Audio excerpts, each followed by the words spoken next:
नमस्कार, मैं हूं शम्स ताहिर खान और आप देख रहे हैं वारदात। आज वारदात में बात एक चक्रव्यूह की, जिसे आप जितना देखेंगे उसमें उतना ही उलझते जाएंगे।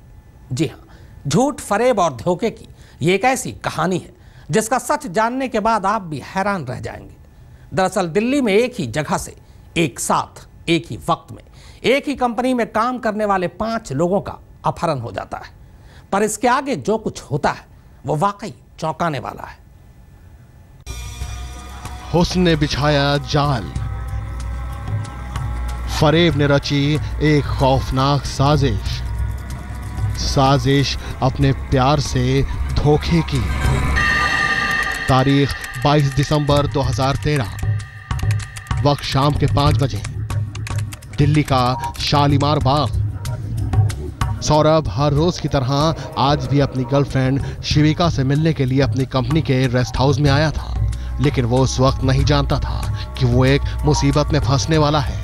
आने वाले खतरे से अनजान वो कमरे का दरवाजा खटखटाता है और कमरे का दरवाजा उसकी गर्लफ्रेंड शिविका नहीं खोला था। दरअसल शिविका सौरभ की ही कंपनी में काम करती थी और गुजरते वक्त के साथ साथ दोनों एक दूसरे के करीब आ चुके थे। दोनों की मुलाकातों का सिलसिला बढ़ने लगा था और अब दोनों एक दूसरे से प्यार करने लगे थे। शिविका ने सौरभ को एक ड्रिंक पिलाया। ड्रिंक पीने के थोड़ी देर बाद सौरभ अपने होश खो बैठा। सौरभ को जब होश आया तो उसने खुद को एक अनजान कमरे में पाया, लेकिन इसके सामने उसकी गर्लफ्रेंड और कंपनी के 3 लोग बैठे हुए थे।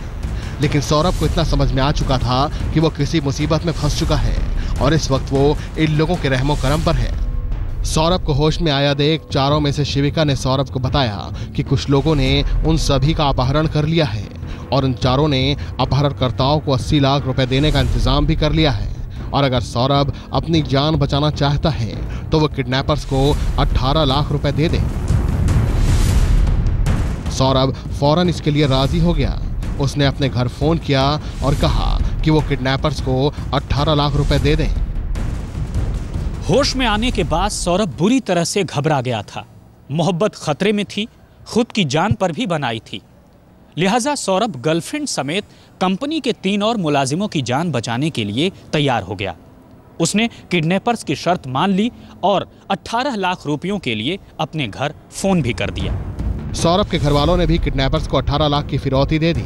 फिरौती की रकम मिलने के बाद अपहरणकर्ताओं ने सौरभ को एक शर्त पर आजाद किया कि वो अपनी कंपनी के बाकी कर्मचारियों को 80 लाख रुपए लौटा देगा, जो उन्होंने खुद को किडनैपर्स के चंगुल से बचाने के लिए उन्हें दिए हैं। सौरभ इसके लिए भी तैयार हो गया।